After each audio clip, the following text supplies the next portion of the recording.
Now, the Warsaw Security Forum started yesterday, bringing together top politicians and defense industry representatives. At the forum, MONOCLE's Andrew Mueller spoke with Taiwanese city councillor Jiho Chang about the threats the contested East Asian nation currently faces. He started by asking him whether the conflict in Ukraine has also brought more attention to the plight of Taiwan. Immediately after the invasion of Ukraine, I think the word Taiwan the search for Taiwan on Google has risen up many times than before. And it's also because of all the political commentators and other experts that cite Taiwan as a comparable example of what might happen, the next hotspot after Ukraine.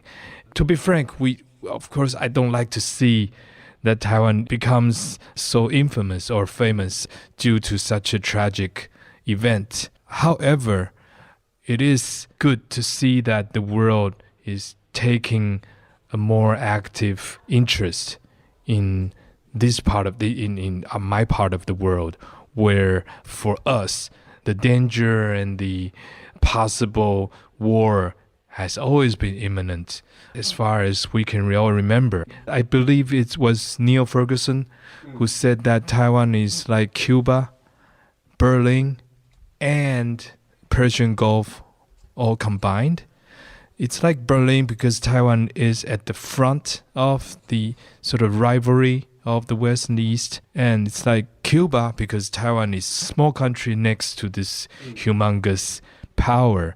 And Taiwan's like Persian Gulf because Taiwan has all these microchips that's very crucial to the world supplies. What's your sense of what Taiwanese people, Taiwanese officials especially, have learnt from the last 8 or 9 months about how Ukraine has presented itself on the world stage, how Ukraine has told its own story and rallied, quite a lot of the world behind it? Do you think there are lessons there for Taiwan? I think you've probably made already a great observation and already answered half of the question. Yes, the people of Taiwan have always been split in how we deal with China. It is the consensus of the majority that we don't want to be part of China. We don't want to be ruled by this authoritarian regime. However, there are always different methods approached by major parties on how we deal with China. And my party, the Democratic Progressive Party, which is the ruling party at the time right now, we believe that we have to make it very strong that we are firm on defending our democracy and our sovereignty, and we wish that all of the world would unite with us in fighting against the tyranny of this regional hegemon that aspires itself to become the world hegemon. But that does bring up a key difference between Ukraine's situation and Taiwan's situation, is that Ukraine is a sovereign state internationally recognized with sovereign borders, which even Russia, in theory, had agreed on. Taiwan, as you know, is not. It is recognized by a bare handful of other countries. That being the case, do you think that the current status quo can be just allowed to stay in place forever? Do you not think that at some point this will need to be resolved one way or the other? Well, the current status quo that we have right now was there since, say, the 1940s. So it's not always been that way. Just like Taiwan has never been part of China in any sense. Well, at least in modern sense, the PRC has never ruled Taiwan a day. So the word status quo, or the concept of status quo, relies on the premise that everything else stays the same. But the world never works that way. So you can never have a status quo that's static. No, we were always in a dynamic. So status quo a decade ago is not the status quo today, even if some of us want to believe that.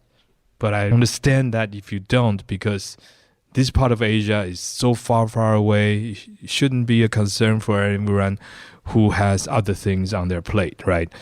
But at the same time, we do hold some of the key industrial products that the world supply chain and market needs. And not to mention that Taiwan is in a part of the world where the sale routes and trade routes are heavily concentrated. So we're talking about a place where if anything were to happen, that not only concerns the microchip market, it concerns much, much more.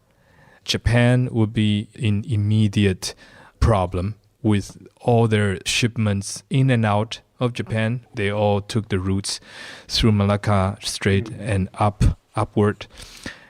And so Japan and Korea and United States, obviously. So no, it's never just the Taiwan problem, and the status quo has always been changing. And like you said, Ukraine is currently globally recognized and also a member of the United Nations and whatnot, and Taiwan, on the other hand, is not. But like I said, de facto speaking, Taiwan is a very crucial member of the international community, and we like to be more than what we are. That was Jiho Chang in conversation with MONOCLE's Andrew Mueller.